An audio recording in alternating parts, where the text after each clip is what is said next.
think we're cooking with Crisco. It's a little scary.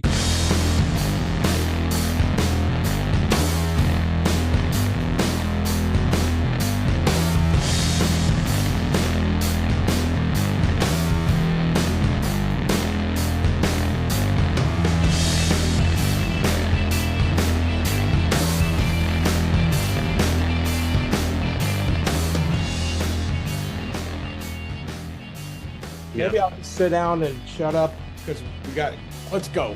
I'm ready. All right, let's go.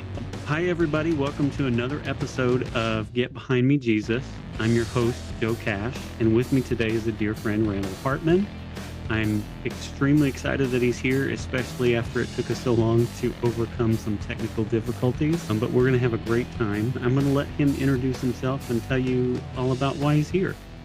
So, Randy, may I call you Randy? Of course. Can you tell the audience how you would introduce yourself at a party? What do you do for a living?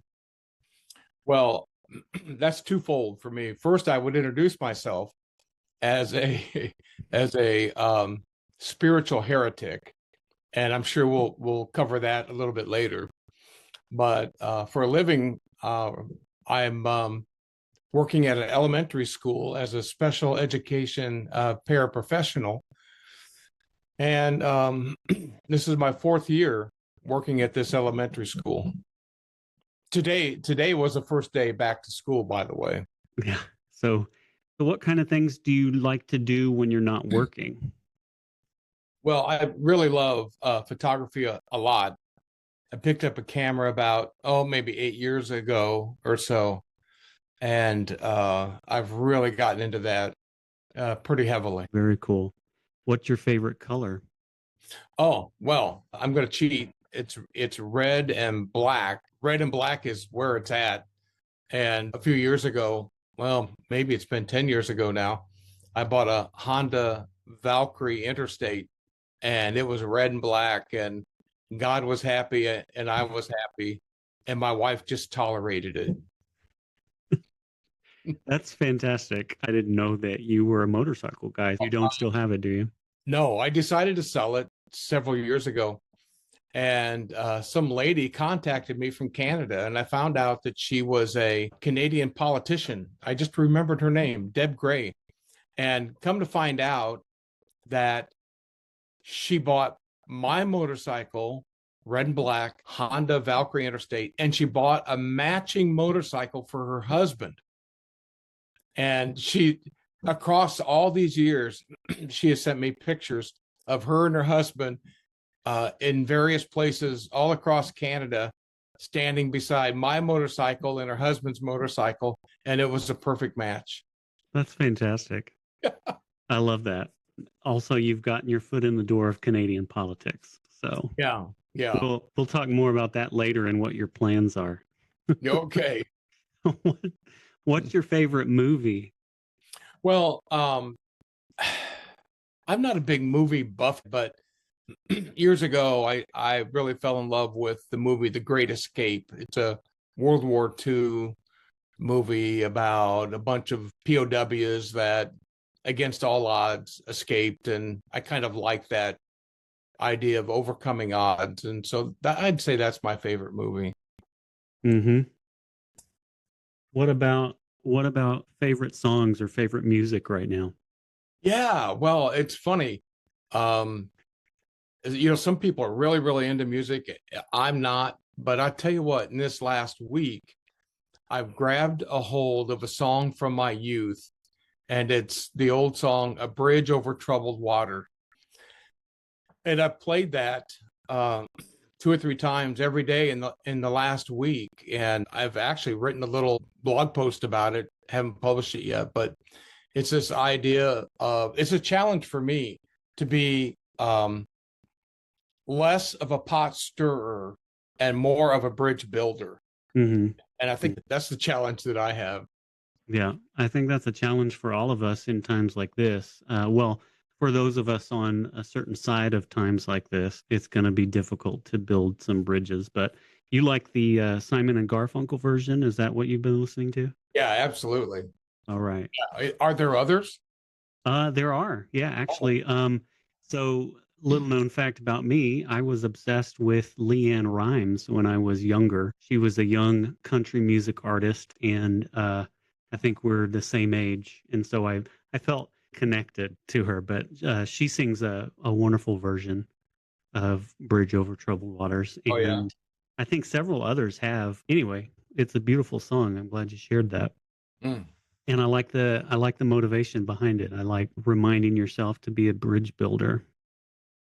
yeah. So what we're going to talk about a little bit today is your journey sort of in three different acts. I introduced my listeners to this idea um, on the second episode, I think, or third episode. I've got trauma, I've got church trauma, and so my side quest is to sort of process that. And to do that, I obviously gravitate towards people with church trauma and similar stories. And so that's part of the reason why you're here, as I'm working through my own experience with the church and sort of what's next. The way that I wanted to do that was navigating other people's stories through these three acts that I think sort of take place. And the first act is our past experience growing up within the faith and exposure to certain ideas and things like that. The second act is the transition away from some of those ideas, whether they're toxic or they're just outdated or they don't suit us anymore. We sort of move into a transition phase. And then after that, the third act is moving forward. How do we find momentum? What kind of communities are we a part of, or what are we building? The what's next part of it. So I'd like to walk through your story through those acts, and I've got some questions for each phase that we're focused on. And so to start with, I was wondering if you could share a bit about your experience growing up in the church. I recently had the pleasure of reading some of your manuscript for your upcoming book, which we'll talk about later as well. You said that you started off in the church at about 3 days old.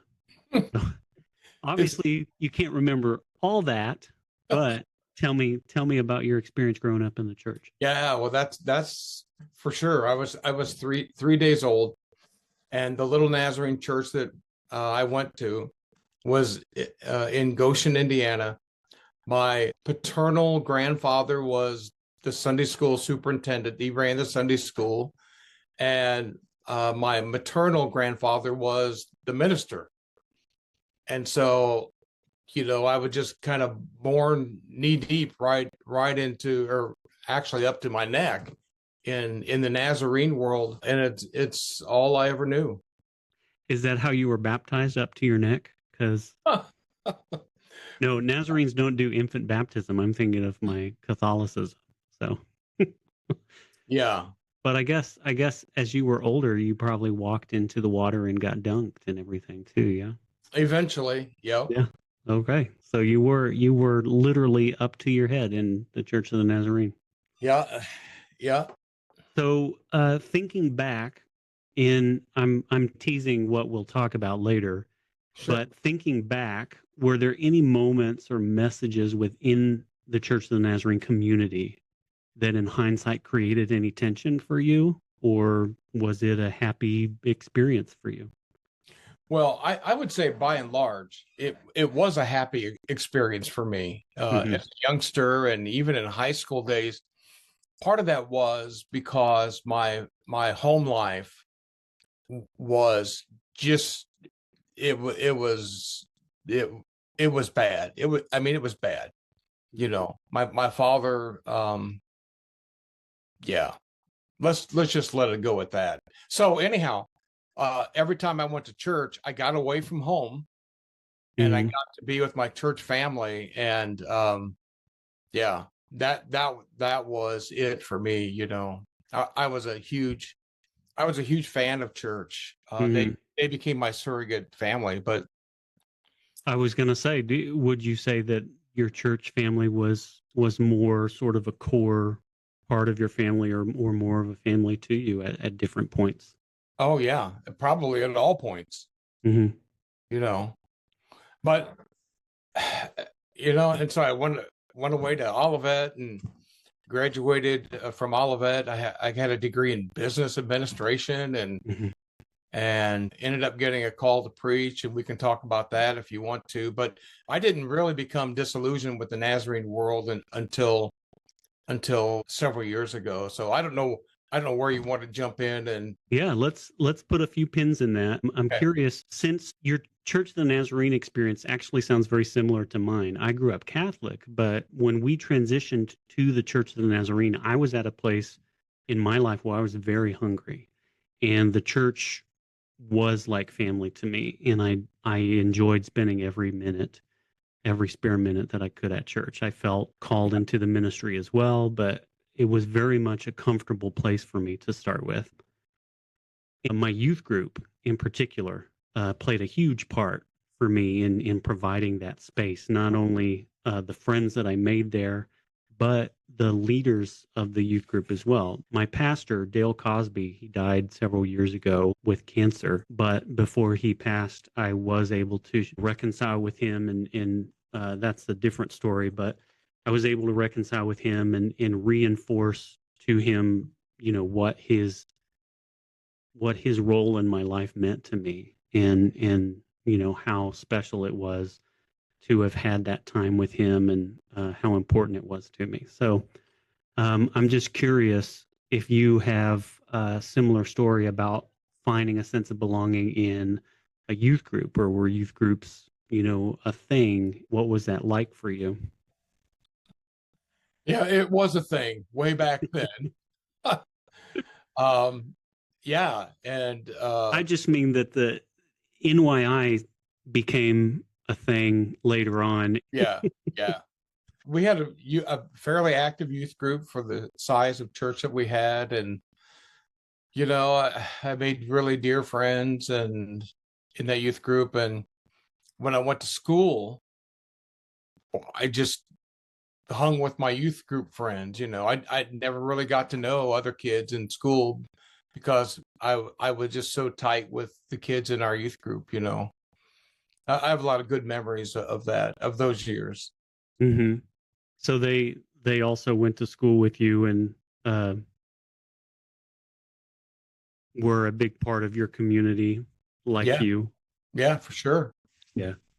See, we had my youth group. I grew up in Dallas. Dallas is pretty big. We had three different schools represented in our youth group. Oh, So wow. it was. I didn't get the opportunity to stay connected during the week with my youth group. We were mostly inseparable during the weekends, but Mhm. that would have been nice. Yeah.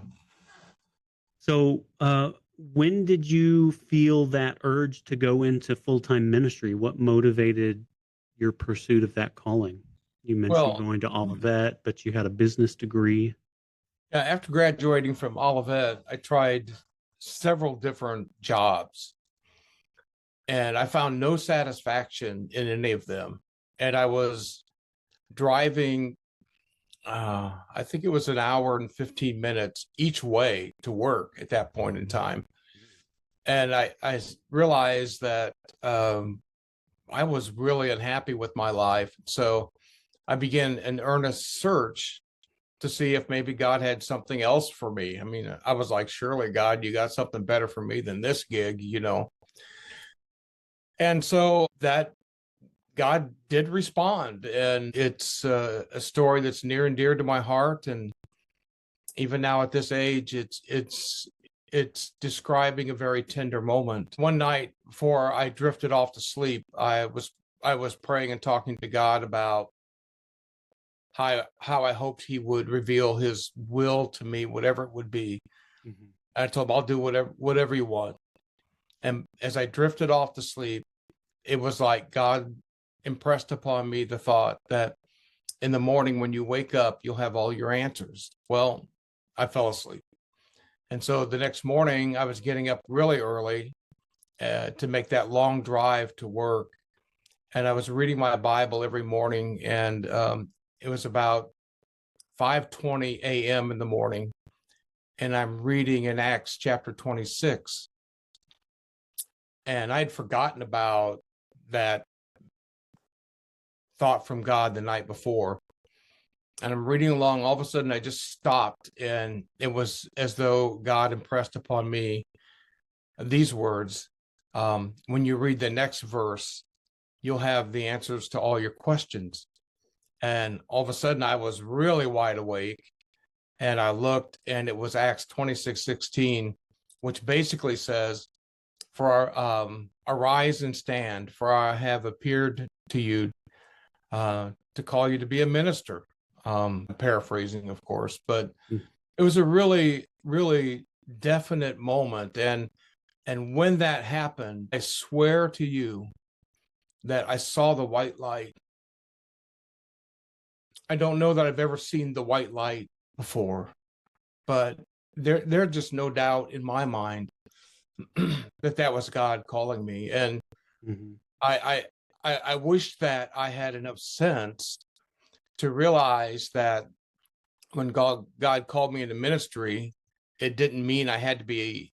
It didn't have to be pastoral ministry, Right. But that's the direction I went. So what did that look like for you? Since you had the business degree, did you then go into seminary? Did you do a course of study through your district, or what were the next steps after you felt that deep sense of calling? Yeah, we were living in northern Indiana at the time. And in fact, we lived within walking distance of my in-laws. And so Grandpa and Grandma could see us and their two little grandkids, our daughter and son. And we made the decision to move to seminary. So we sold almost everything and got a moving truck and moved out to Kansas City. And when we moved out, we had no jobs. We had secured an apartment to rent. And it was a faith journey. Every mile that we went down the road, man. Yeah. So were you what we call bivocational? Did you then have to find a job once you landed there in Kansas City? I did. I found a great job, and I was in seminary for 4 years to get my degree. And it's a heavy degree. Back then, it was 26 hours to get your degree. Anyhow, I found a job cleaning artificial kidneys. Wow. Yeah. At a kidney dialysis center. And so that's what I did for 4 years while I was going to school full time. So same song, different verse. Was there anything in seminary, thinking back, were there any moments or messages in seminary that in hindsight created any tension for you? No, not much. You mentioned the book. I have a chapter in the book about it. And one of the things that I mentioned in the book, it seemed to me that at seminary, and I love seminary, I learned so much, but it just seemed like when we started to ask the hard questions, we always had an answer. And it's like, well, why did God really kill the oldest male child in Egypt and in every home and stuff? And we always had an answer. And to me, it was almost like we were giving God a pass, and if we didn't understand it, we just said, well, God's ways are above our ways and we don't really know. And that, I think that was the only thing about seminary, although I know that a lot of things you don't have answers for, but I remember that tension. Okay. So you packed up, you moved to seminary. Kansas City is where sort of the Nazarene headquarters is. That's where the Nazarene seminary is. So that's what you did. And then flash forward to you graduated. Did you go directly into pastoral ministry then, or did you start off as like a youth pastor? Or we did something that I would never recommend anybody ever do. Our home district was Northeast Indiana. And the DS got a hold of me on the phone and talked to me, and he had a real opportunity for me. And he wanted to appoint me. Well, right away, that means it's a really small church. And I took the church sight unseen. I never went for an interview. I was like, okay, here we go. Let's roll. Mm-hmm. And we rolled. You were ready. We were ready. We almost died, by the way, in the first 3 months we were there. 4 months. It was getting weather-wise that we had to turn the furnace on Mm-hmm. and turn the heat on. And so we did. And it's a really small old church. And to make the story really short, there was carbon monoxide poisoning. And we got there early because I made the rounds and picked up kids in that little town. And they discovered that there were people falling asleep. Mm. So they got everybody outside. And what I found out that once the carbon monoxide gets in your bloodstream, once you start to move, it just ushers the poison right through your system, you know. Mm. So there we were in our little town. My wife dropped in the front yard, passed out. My daughter couldn't walk. My son passed out, and in that moment, I thought my whole family would die. Wow. Yeah. So That was welcome to ministry. right. Right. But that wasn't necessarily, I mean, that was a very clear crisis point, but that didn't deter you from, obviously your wife is still here, your kids are still here. Oh yeah. So did that have a lasting impact on you, or did that change your mind about anything? Or Well, I mean, I mean, obviously you were more careful with some different things. Yeah.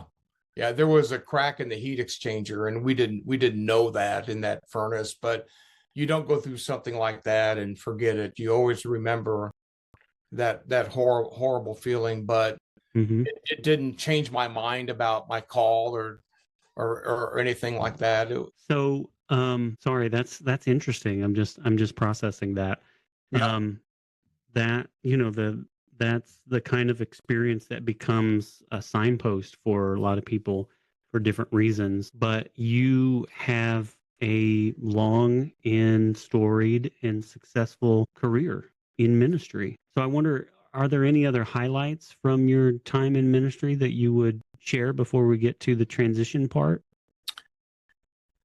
No, I don't think so. And I think I can think of a few things, but Mm-hmm. You've been at big churches, small churches. yeah, Mm-hmm. yeah, I think so. Of course, those are all relative terms, you know. Right. Right. That's true. But I have, and I've been involved at the district level on two different districts. You know, I served as district secretary Mm-hmm. districts, and yeah, I mean, I had given my whole life to the church, and there was nothing else. There was no other world Mm-hmm. to me that even existed outside the Nazarene world. You know, graduated from the Nazarene institution. All my friends were Nazarenes. Mm-hmm. Mm-hmm. Um, So I'm yeah, curious, what about besides the the very strong sense of community that you obviously had? Obviously, something about the theology, the ideology, was compelling enough for you because what you did for a living was to interpret the scripture through a certain lens and to communicate those insights to people in a way that would impact their lives directly. So what would you say is it about the theology or about the infrastructure of the church that kept you there as well? well, What is there a core idea or a core value that you felt like kept you anchored as well? I mean, obviously, the Nazarene answer is the doctrine of holiness, but that's not my answer. Mm. So, I, I tell you, growing up in the church and having such high regard and respect for Nazarene uh, professors in education and the things that they were writing, I was just like, if they say it, then this is true, you know. And so if I was reading a book put out by the Nazarene Publishing House. Every page was true. Mm-hmm. And I just can't say it enough. I was so ingrained into the Nazarene universe that's all there was. And I didn't sleep with the Nazarene manual, the rule book underneath my pillow, but I almost did. I mean, it was just my life. And I think one of the things, as I get talking about it across the years, was that feeling of family and belonging. And Mm-hmm. I go back to those years that I mentioned a few moments ago about how tough things were at home. I mean, so tough. And then going to church and feeling that family feeling. I think across the years, that identification with the Nazarene world as family, that just stayed with me. And it just grew. And as a church grew that I was pastoring, that they were all family. If I went to the next church, they were all family. I go to General Assembly. Wow, look at these 30,000 people worshiping God. We're all family. And to me, a lot of it was that. It was this idea of a close-knit family. We all believed alike. We were all going to the same place. We sang the same songs. For me, that's where it was at. So it was cohesive for you. They lived out the values that they said that they believed in, and you felt that, and you reciprocated that. Yes. So moving into a period of transition for you, which actually came later in life, like you said, just over the course of the last several years, what was it that made you? Let me rephrase that. When did you first have a sense that the LGBTQ community should be included in that dynamic that you've just described? What did you think that looked like? Yeah, well, I'll just openly confess that when I was in ministry regarding that particular issue, I was a coward. I just was. And I think that for the last maybe 10 years in ministry, as that subject gained a little steam and a little bit of it became newsworthy.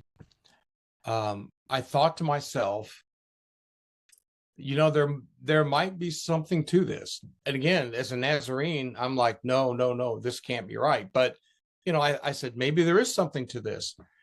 But being a pastor, I just didn't want to delve into it because, well, number one, I was so busy, and number two, I knew that it was a potentially very divisive issue. Mm-hmm. And so I just put it on the shelf, this issue, put it on a shelf, saying at the right time, I'm going to investigate for myself. Right. But your primary goal in working within the community was to maintain stasis, was to help people find that sense of stability and community that was such a huge part of the Nazarene world for you. Yeah. That you didn't really have plans to sort of interject this into your teaching or anything like that. No, and I'd never preached about anything like that. Mm-hmm. So I'm curious, what kind of resources did you find yourself consuming? Because you mentioned too that you were so firmly within the Nazarene world that you were primarily reading Nazarene content, things from the Nazarene Publishing House, from the teachers that were at Nazarene schools and at Nazarene seminary and things like that. So what kinds of resources did you find yourself exposed to when you decided to look into this for yourself? Yeah. Before I answer that, let me give a little bit of background. The last 6 or 7 years that I was in ministry, I served as a interim pastor at different churches. I had served at, I don't know, 6 or 7 different churches, and they would move me to their town, and I would live there for a year or 3 months or whatever. And they were in crisis. Mm-hmm. One congregation had a $5 million campus, and they went bankrupt. They lost it all. And so anyhow, I was going into situations like that, and my job was to bring healing and to bring unity and not cause any kind of controversy. And so, that was my goal, was Mm-hmm. to bring people together. Um, but there came a day when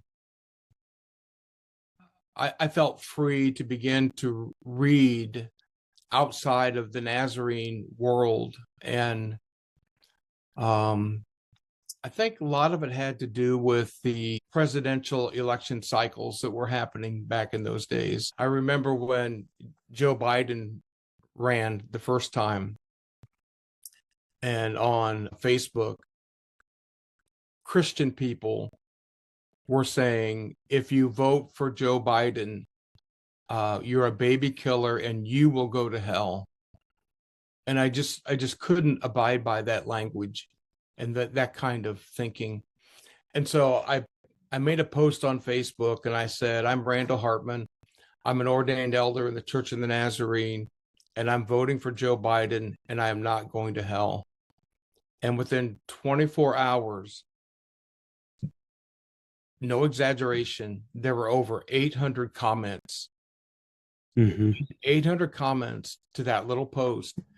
And most of them wanted me to give up my credentials. They called me a moron. They said, you're an idiot. Mm-hmm. And just, it was incredible to me. Incredible, partially because it snuck up on you. You were engrossed in a worldview, in a dynamic that was community centered, where people were living into their best selves and supporting each other and being family. And that's what you were trying to promote as well. And then, unbeknownst to you, on the outside of that bubble or on the outside of those walls, Mm-hmm. the culture is going sort of rapidly into another sort of dynamic and Yeah. moving away from those kind of values that you cherished. Yeah. Talk more about your experience with that. Was that shocking, like you Yeah. said, that Christian people would behave that way, talk that way? And then how did you navigate your social media presence with that in mind? Yeah. Well, you know, you used the word bubble a minute ago, and that was the beginning. The bubble that I have lived in my whole life began to crack at that point. And I wondered, how could good Christian people respond that way? And then how could they endorse a president like Donald Trump? And and it just baffled me that they Mm-hmm. could. I thought Jesus was our example, and we're supposed to be like Jesus. Mm-hmm. I didn't know we should just ignore everything we've been taught about Christ and promote somebody that just did everything the opposite of Christ. And Mm-hmm. it was just so frustrating for me. But I just kept posting on Facebook. Did you try to engage with those people in good faith? Did you try to have conversations, or did you realize pretty quickly that social media wasn't conducive to that? Or Yeah. Well, yes and yes and yes. I mean, I did try to engage. Now, that one post where I had 800 comments, it was impossible to engage everybody. But right, that kind of flood kind of came at yeah, you quickly.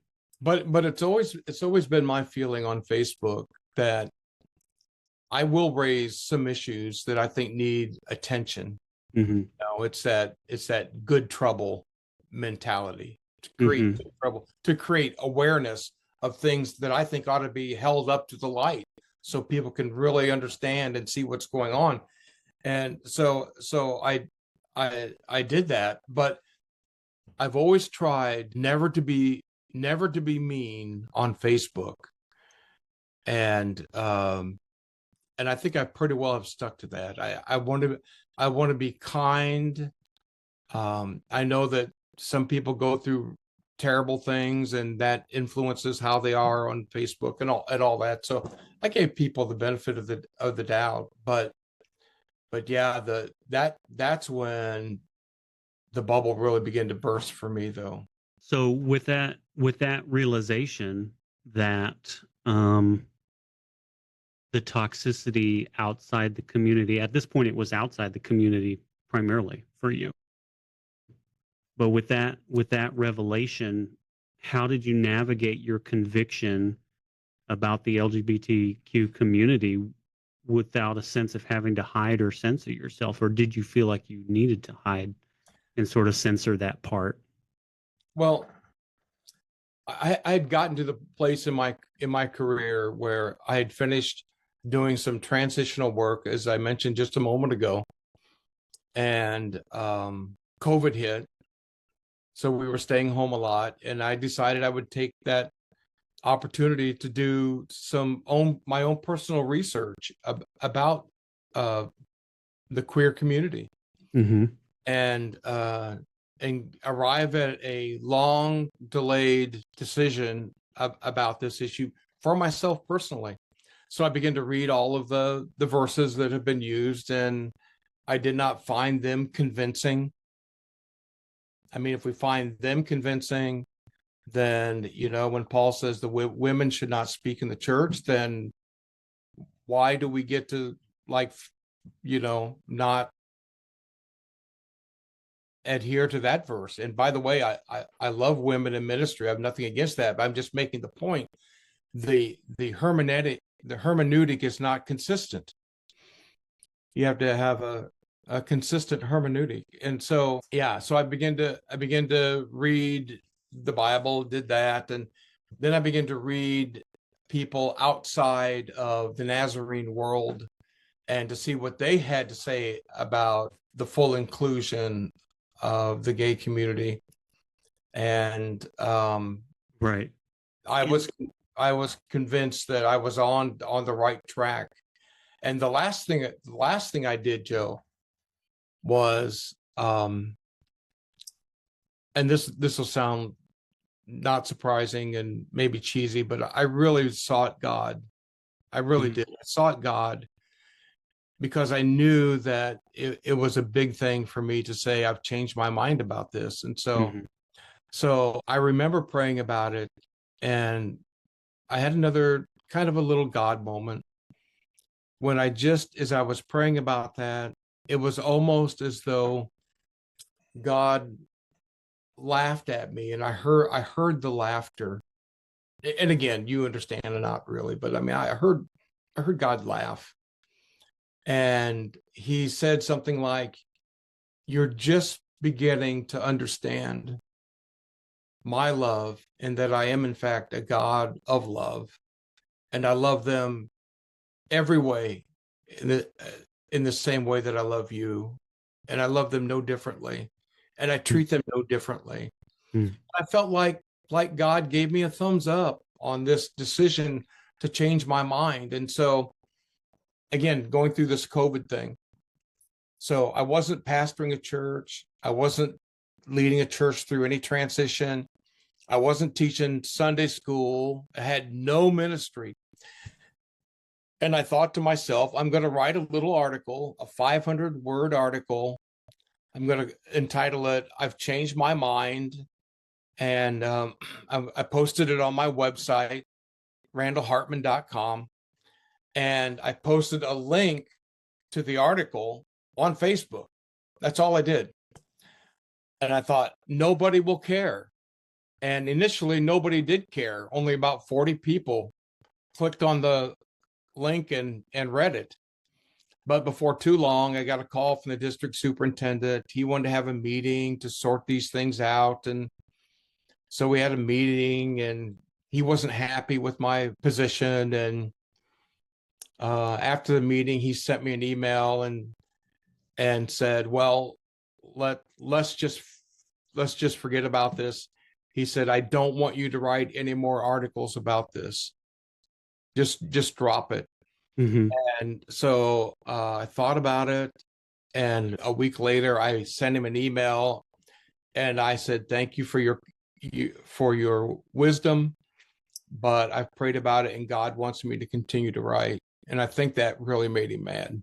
Mm-hmm. Mm-hmm. So we had another meeting to clarify all these issues, and then we had another meeting, and formal charges were filed against me for teaching doctrine contrary to the Church of the Nazarene. And so I remember clearly the day I walked into a really big room. There were 10 or 12 people around a table. They were the jury of your peers. And it really was. Some of those people I'd served with on the same district together with them. And so they had their little trial, and the goal was to strip me of my ordination credentials and just kick me to the curb. Mm-hmm. But that requires a unanimous vote, correct? It required a unanimous vote, and there were 3 people who said, we're not doing that. Mm-hmm. And so 3 people refused to find me guilty. And so to this day, I still have my ordination credentials.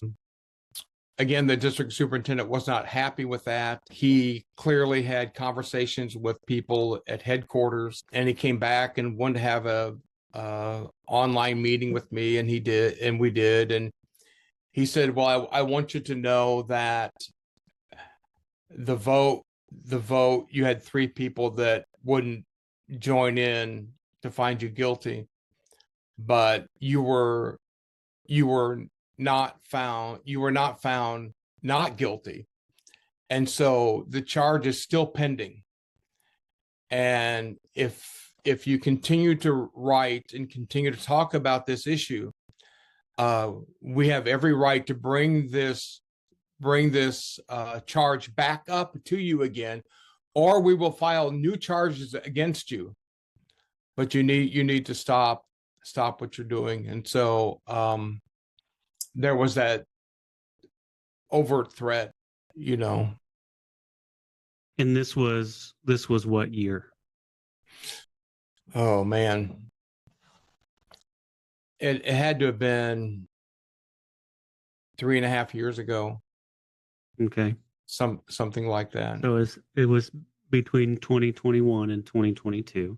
And I ask that because I want to frame this for people. I'm sure most of the people listening to this podcast are going to be familiar with the clobber verses. We're talking about 6 verses that are anti-queer, specifically homophobic.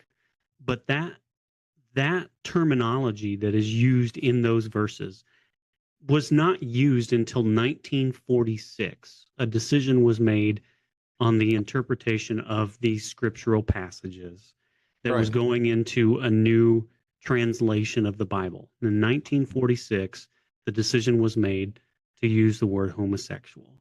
Mm-hmm. And those 6 verses were translated as homosexual. That's what we're talking about. In the year of our Lord, 2022, a man who stood up for love, whose understanding of love and of God included people who are not like you, who don't view things the same as you do, but are still God's children in your eyes and in God's eyes.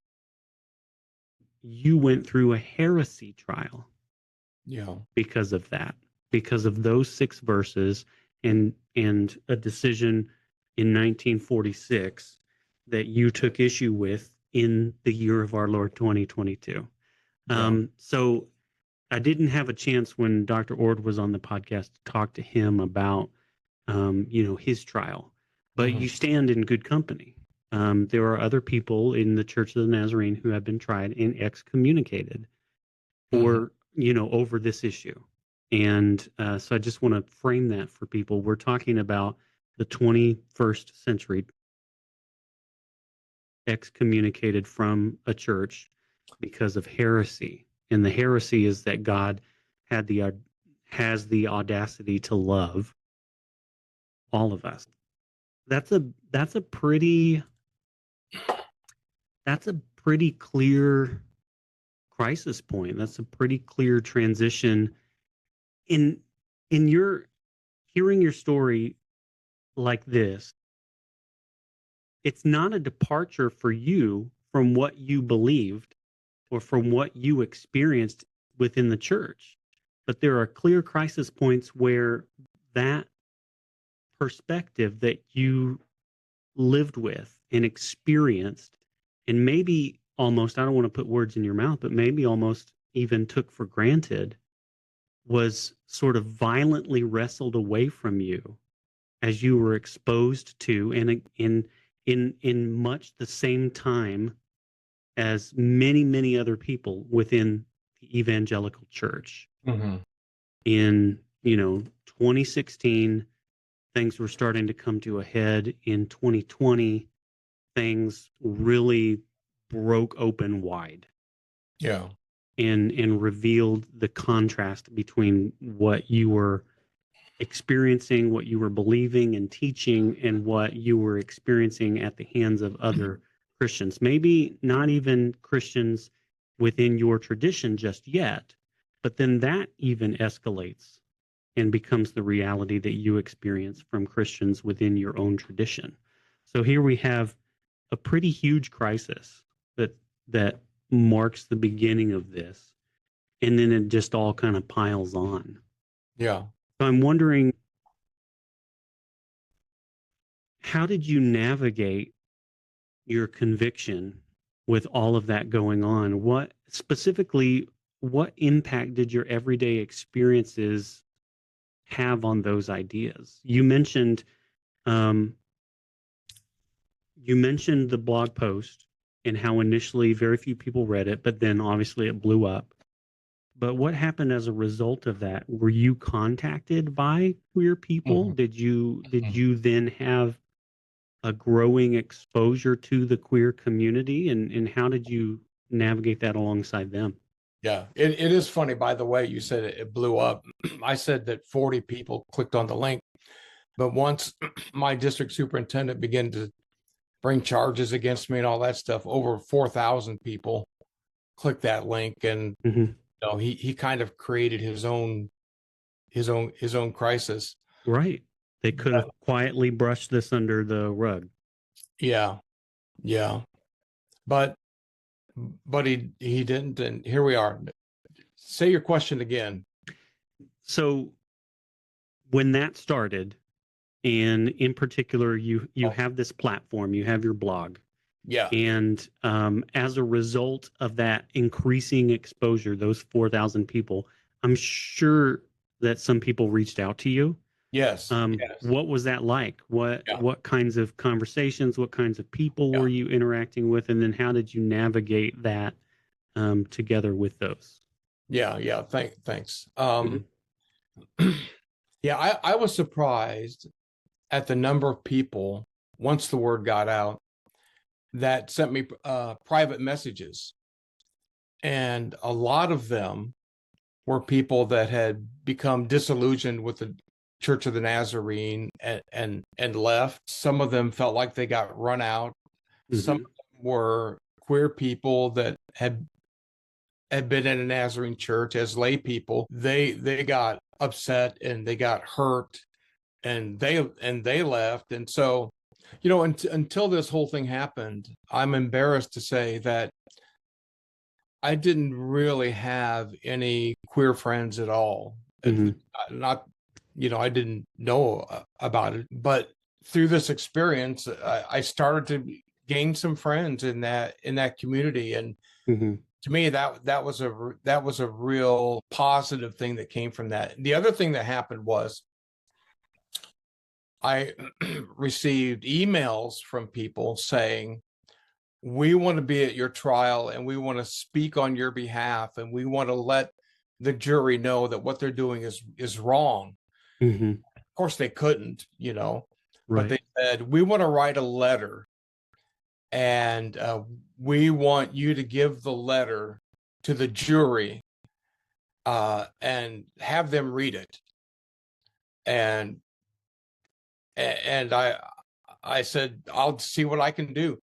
I had 20 people or 21 people send me impassioned pleas to the jury about the course of action they should take, and it really touched my heart. So what I did was I made photocopies of all 20 letters and gave them to every person sat around the table, and I asked them to take a moment and read them, but they never did. Now I don't know, maybe afterwards they did, but it was this idea that there was a community out there that wanted to help me, and they were coming to my aid, and it touched me deeply. It really did.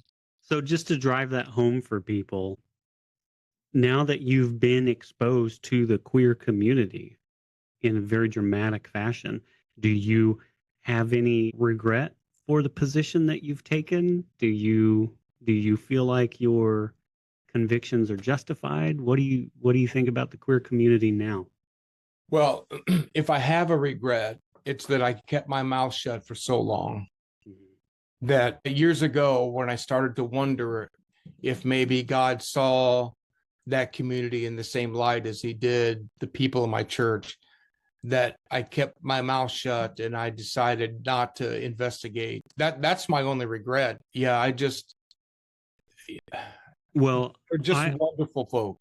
I can speak on behalf of at least one person as well. You know my children, and one child in particular is grateful to have had you in their life. They're moving into 6th grade now, and they have friends, and they're experiencing success at school. This is all we ever wanted for our kids, regardless of anything, is for them to live their best lives and to, be productive people, to learn and to grow in healthy ways, to find their wholeness. And what you do at school as a paraprofessional, as an adult who has chosen to be present in the lives of these children, it makes a difference. And it's made a difference in our family. It's made a difference in my child's life. So I can say, in agreement with the community that reached out to support you, that it made a real difference. It made an impact, and late is better than never. Yeah. Well, that's for sure. Thank you for saying that. Yeah. It's been an interesting journey, and a lot of your listeners won't know this, of course, but I actually live on a district Nazarene campground. Mm-hmm. I am right here. When the district superintendent comes and stays at the campground, I can look out my back window and see if he's in town or not. I mean, that's how close we are. Mm-hmm. And it's I just say I am a spiritual heretic, and I'm the heretic of the campground. And Mm-hmm. I mean, I don't know really how many people walk around when they see me saying, "Oh, there he goes." He was on trial and he dodged the bullet. I don't know, but I can tell you that it feels to me like we're just kind of outliers, and I guess we are. Does that increase? Let me go back. Yep. This is all, I don't take any of this lightly. You gave me the opportunity to be involved in some of this process with you. I'm deeply grateful for that. And I don't want to make light of any of this. I'm sure that, well, I know, as we've talked about it over the years, that this puts you in a very vulnerable position. Does being on the campground and sort of navigating the exposure that this has created in navigating, the potential thoughts or maybe even the real experiences on the campground, does that feel like you're still in a very vulnerable position living there? It does. Yeah, it does. Mhm. It does feel that way. Whether there's any reality to those feelings or not, I don't really know. But I want to hurry on and say, to follow up on one of your questions a moment ago, that I have no regrets. I I, Mhm. I would do it again in a heartbeat, and I've just kept writing and kept trying to bear witness to the fact that God loves everybody. So we mentioned one of the platforms that you have with the personal blog, that being a very powerful platform. I know that you will continue to use that, like you said, to continue to testify to God's love. We also talk, or will talk in just a little bit about this book idea that you have coming out. But I'm curious, given your experiences, what future can you see for the church? What are the non-negotiables or the essentials, as the Church of the Nazarene would say? You have an opportunity coming up in October that I hope will help frame those thoughts. Theology Beer Camp. I'm happy to have exposed you to that, and I hope that you get what I have gotten out of it over the last couple of years. But if you want to prognosticate, if you say that, or if you have a hope and a prayer for what the church looks like after this experience or because of this experience, do you have anything to say on that? Well, I don't really have a whole lot to say about that, but once I get talking, I might have. Give me a second here. They used to say back in the day, the missionaries would come to the missionary conventions, and they would say every now and then, the sun never sets on the Church of the Nazarene. And by that, of course, they meant geographically, that we have Nazarene presence in churches all around the globe, and wherever the sun is shining, that's the sun never sets on the Church of the Nazarene. But I think that's inaccurate now, because I think metaphorically the sun is beginning to set on the Church of the Nazarene. Mm, mm, And I think that a denomination that tries to fool themselves into believing that they are welcoming of gay and lesbian people, but yet they can't serve on the church board, they can't be received into membership, they can take their money. And so the phrase is that the Nazarenes reject them with open arms. So any church that does that, any church that tells their pastors, you cannot share your opinion, or else we might drag you into a room of your peers and put you on trial and strip you of your credentials. You can't share your opinion. And by the way, that's all that I did years ago, was share my opinion on a link on Facebook. I had never conducted a gay marriage. All I did was share an opinion. So any denomination that thinks they are really welcoming and affirming to gay people, but yet rejecting them silently, if they think that's okay, and this idea of pastors can't share their opinion, I mean, really? And to me, these are signs that the church is going down the wrong road, and it does not bode well for the Church of the Nazarene, in my opinion. I I would agree. Those are sobering words for a variety of reasons, but especially having heard your story, um, and how consistent your passion for the church is, how consistent your experience has been through all these years up until the last, few years ago. Those are sobering words. But one thing that you and I share in common is our status as heretics, And I've made it plain to anybody who cares to know that I don't have a lot of faith in the church anymore. I gave up a long time ago answering for the church and considering myself a part of it. Christian is a very problematic word for me. And I don't know that I consider that as part of my identity. However, I have friends, very close friends, one in particular whose father just passed away, who is constantly reminding me that I am one of the most sincere Christians he's ever met. So I don't take that lightly. But at the same time, I have a real problem with the church and with Christian people. Yeah, I wrestle with that daily. And to hear you say that it's a little less heartbreaking than it used to be, but it still pains me because I wish the church could be better and do better.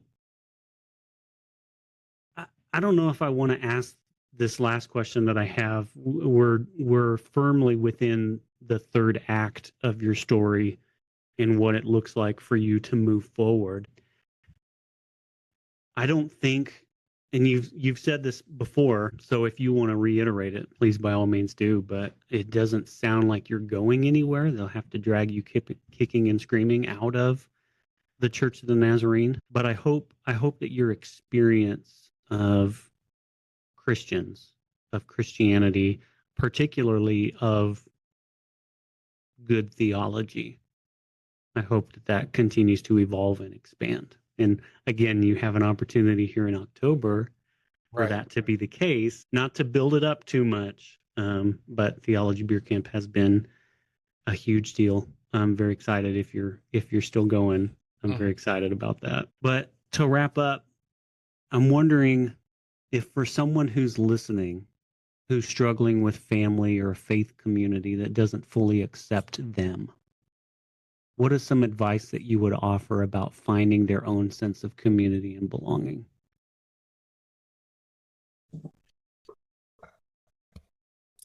Yeah,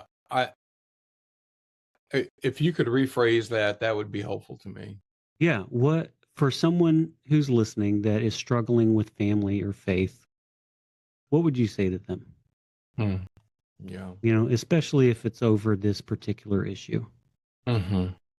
Yeah. Well, I think what comes to my mind is that God is bigger than all of this. You know, that God really is love. I mean, God is love.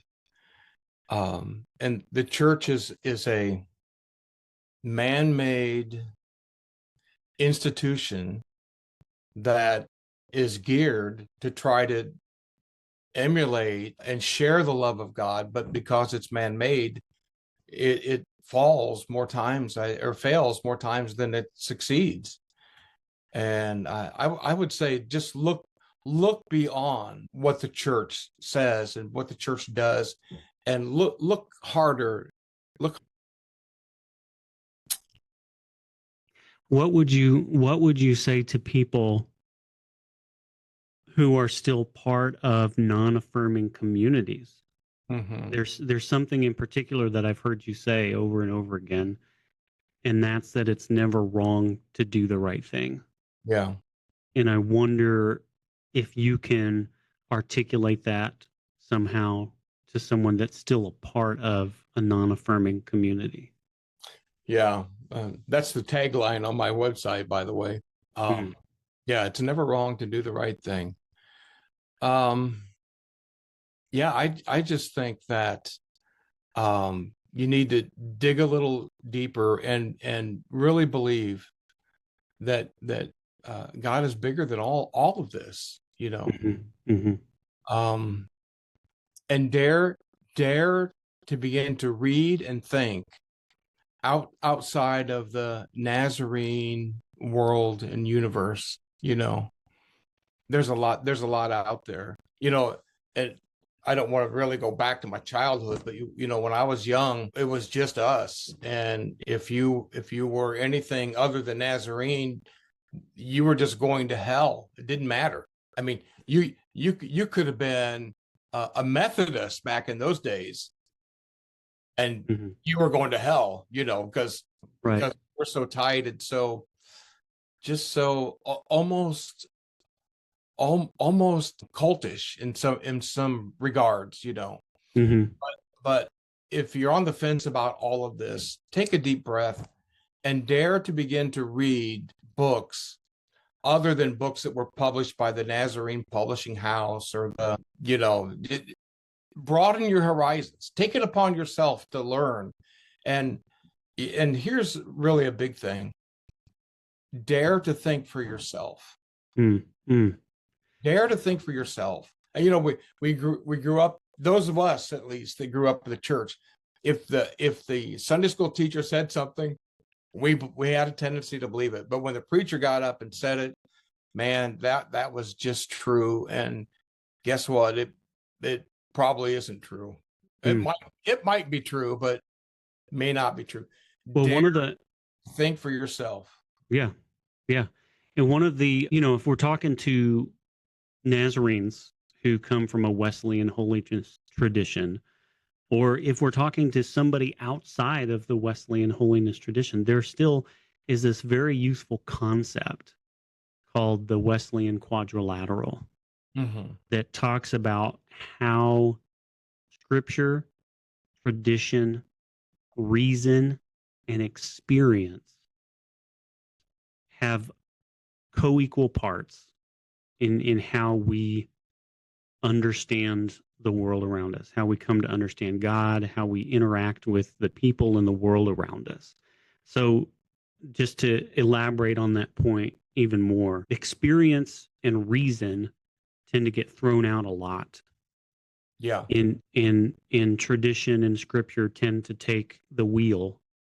But if you will think of your life in terms of that, your body, your experience, your lived experience has a lot to say to you about whether or not the way that you're seeing and feeling and in living out that scripture has value.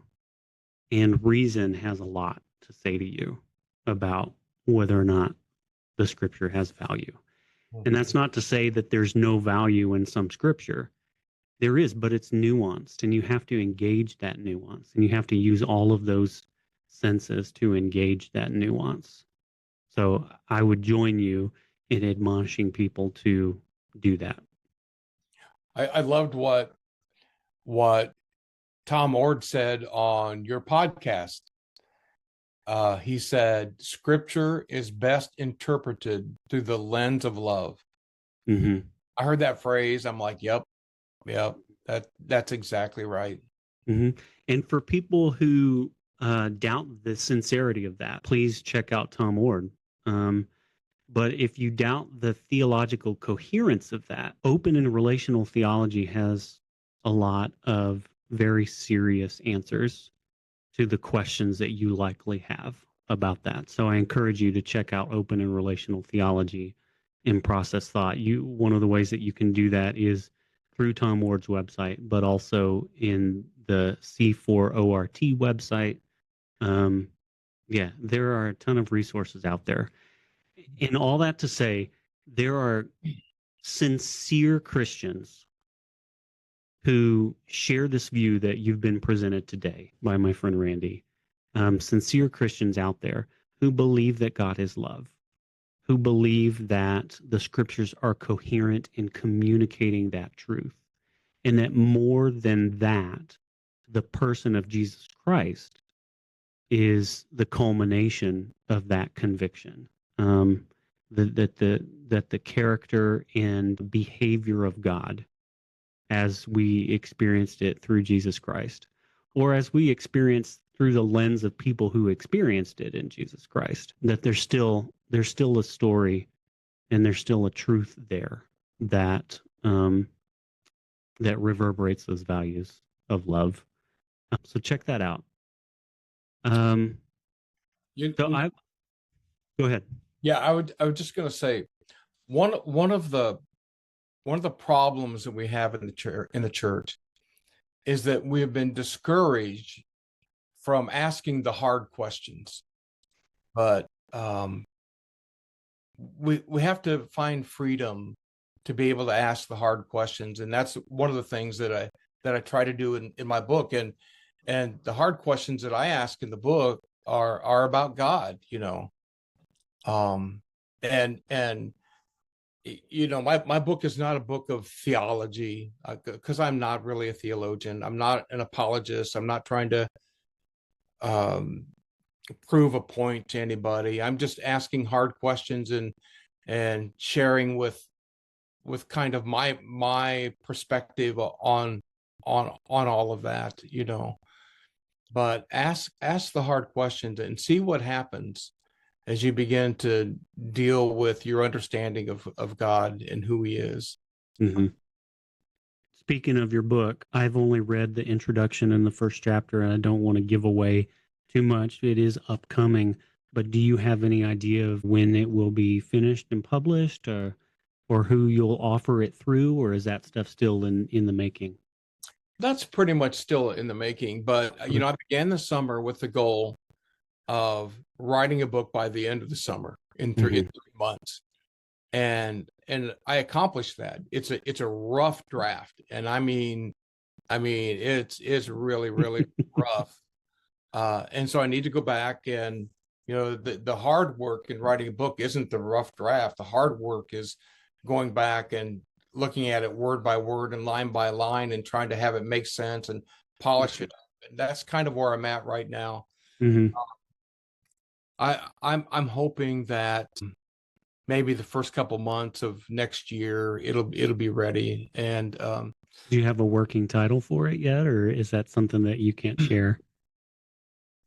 I do have a working title, and it's a working title, all right, but I think I'm going to call it a God awful God.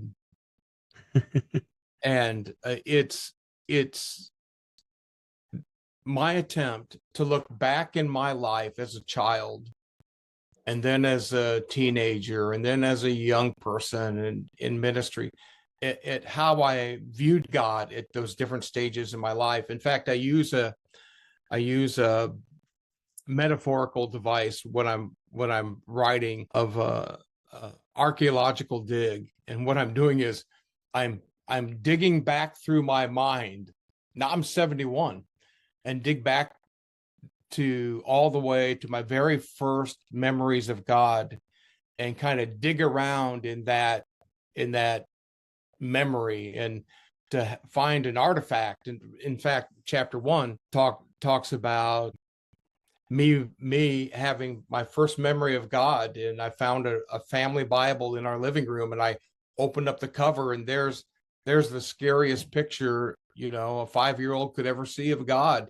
He's standing on the clouds. He's got a stone tablet under each arm. He's got long flowing hair. He's frowning, and he's got lightning bolts shooting out of his eyes. And that's my first image of God. And so the artifact that I've dug up in my mind is that Bible. And so as I work forward, every chapter moves forward chronologically in my understanding of God. And I hope that people will find it helpful and freeing to begin to ask hard questions, and then to be able to come up with some answers as they dig alongside me, as we dig together and ask those hard questions, and maybe come up with some answers, but not a whole lot. This is exploration,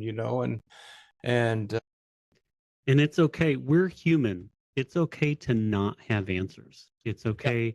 It's okay to not know everything. Yeah. And we need to be more comfortable with ambiguity. And that's part of the way that we grow as spiritual people. And become in the book, I come down to, the chapter 12 is kind of where I'm at now in my relationship with God. And I'll just say that God and I are in a really, really good place. Even after I ask all these hard questions, God, God, did you really get so pissed off that you engineered the death of your own son? Your anger had to be appeased? Really? Really? Those are some hard questions that we're not supposed to ask, but I ask them anyhow. Yeah. Well, you're about to join a lot of people who ask those questions, and you're about to hear from some who have some very substantial answers to those questions as well. So I'm excited for that. Again, for everyone listening, I'm talking about Theology Beer Camp again. Theology Beer Camp 2025 is the website. There might still be some tickets left.